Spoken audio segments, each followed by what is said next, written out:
సాంప్రదాయబద్ధంగా పౌరాణిక ఇతివృత్తాలతో గాడా బట్ట మీద అందమైన ఆకృతులను తయారు చేసే అద్భుతమైన కళారూపమే కలంకారీ.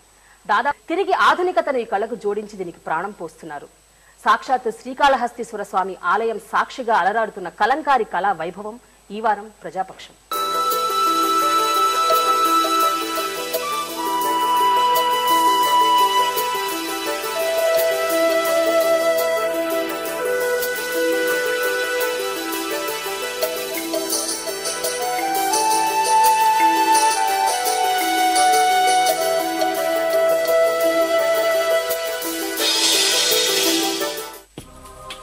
దశాబ్దాలుగా కలంకారీ కళనే తన శ్వాసగా తన సమస్తంగా భావిస్తూ జీవిస్తున్న ఈ కళాకారుడు జొన్నలగడ్డ గురుప్పచెట్టి. చిత్తూరు జిల్లా శ్రీకాళహస్తిలో ఉంటున్న గురుప్పచెట్టి ఎంతో సృజనాత్మకతతో పౌరాణిక ఇతివృత్తాలనే తన కళకు నేపథ్యాలుగా చేసుకున్నాడు. తన చేతి మునివేళ్లలోని కుంచె నుండి జాలువారే ఈ గీతలు మామూలు గీతలు కావు, అద్భుతమైన కళాఖండాలు. కలంకారీ కళను అవపోసన చేసిన ఈ మహానుభావుడికి పద్మశ్రీ అవార్డునిచ్చి సత్కరించింది కేంద్ర ప్రభుత్వం. సహజ సిద్ధ రంగులనే వాడుతూ చక్కటి కళాకృతులను రూపొందించే ఈ కలంకారీ పర్యావరణాన్ని పూజించే, ప్రజల ఆరోగ్యాన్ని కాంక్షించే కళ అని అంటారు గురుప్పచెట్టి. తల్లి పాలకును డబ్బా పాలకు ఎంత తేడా ఉందో అంత తేడా ఉంది మా కళకును ఇతర కళలకు. అంటే ఎందుకంటున్నానంటే అన్నమాట, ఇది ఒక్క విధంగా కాదు. అంటే ఒక ఆధ్యాత్మిక అన్నాను, రసాయనికము అన్నాము, వీటితో పాటు ఆరోగ్య పరిస్థితి అన్నాము, వీటితో పాటు పరిసరాల రక్షణ అనేసి అని అన్నాము. ఇవన్నీ కూడి ఉండేటటువంటి కళ ఇది. ప్రాచీన కలంకారీ కళ అంతరించకుండా దానికి ఆధునికతను జోడించిన గురుప్పచెట్టి మరెందరికో ఈ కళలో శిక్షణ ఇస్తున్నాడు. మొట్టమొదట నాకు అవార్డు వచ్చినప్పుడు నాకు ట్రైనింగ్ స్కీమ్ ఇచ్చారు. మగవాళ్ళని తీసుకోమన్నారు. నాకు అక్కర్లేదన్నాను, ఆడవాళ్లకే ఇస్తానన్నాను. ఏమన్నారు, ఆడవాళ్ళైతే వాళ్ళు ఆర్జన మీద ఆధారపడరు, ఇంటిలో సమయం ఖాళీగా ఉండేటప్పుడు దాన్ని వాళ్ళు సంపాదించుకొని ఏదో మంచినీళ్లకు వేడి నీళ్లు, వేడి నీళ్లకు మంచినీళ్ళలాగా ఉంటుంది.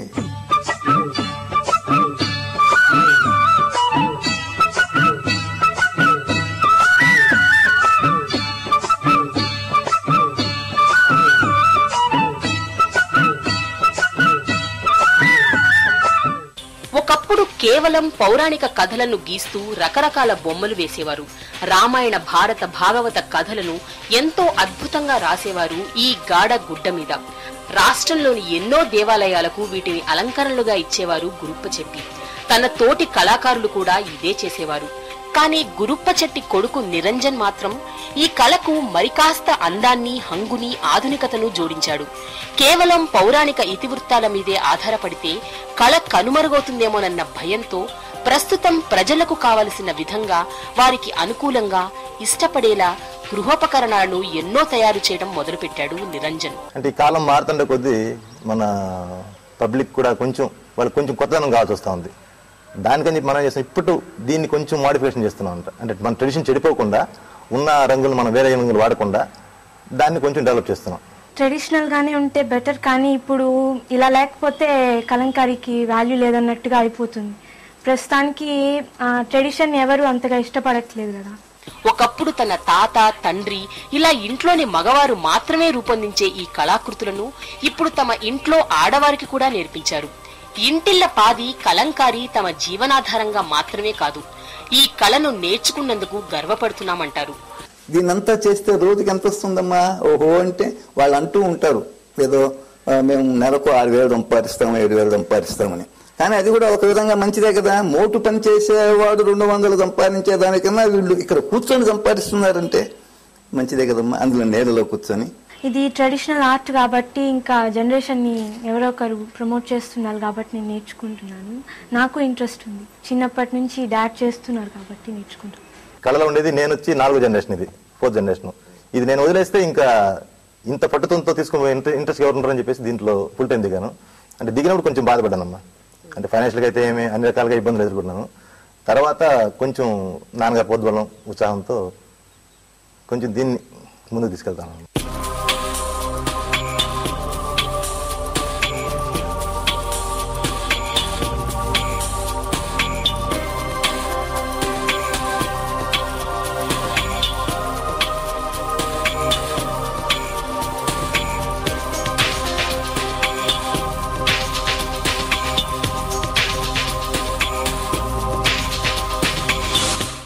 కలంకారీ అంటే వస్త్రాల మీద చిత్రాలు వేయటం.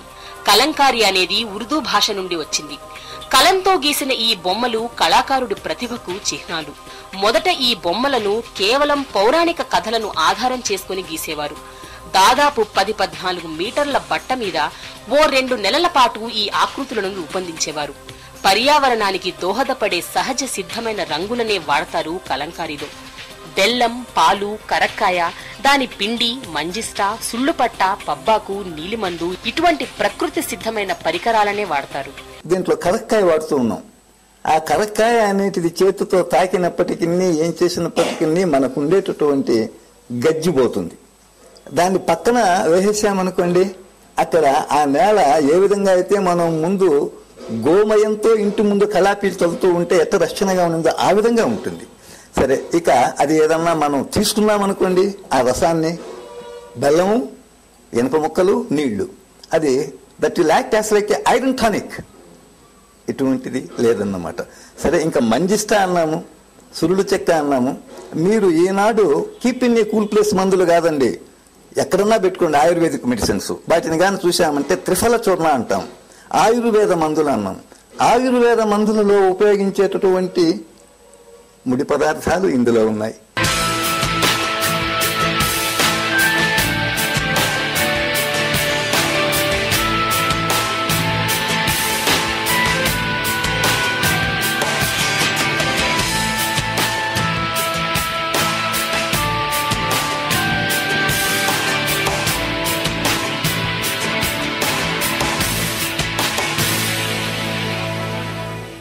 కాటన్, సిల్క్ గాడా బట్టను బాగా ఉతికి దాన్ని ఆవుపేడ నీటిలో కడిగి ఆరబెట్టి ఆ తరువాత దాన్ని పాలు, కరక్కాయ పొడి కలిపిన మిశ్రమంలో పిండి ఆరబెడతారు. ఆరిపోయిన బట్ట మీద ముందుగా రఫ్ స్కెచ్ వేసుకుంటారు. బొగ్గుతో కాల్చిన పుల్లలతో అవుట్లైన్లు వేసుకుంటారు. బెల్లం, ఇనుప ముక్కల నీటిలో కలిపిన మిశ్రమం ఓ 10-15 రోజులు నానిన తరువాత తయారయ్యే పదార్థంతో అవుట్లైన్లు గీస్తే నల్ల రంగు వస్తుంది. వెదురు పుల్లకు కంబళి ముక్క చుట్టి తయారు చేసిన కుంచెతో వీటిని గీస్తారు.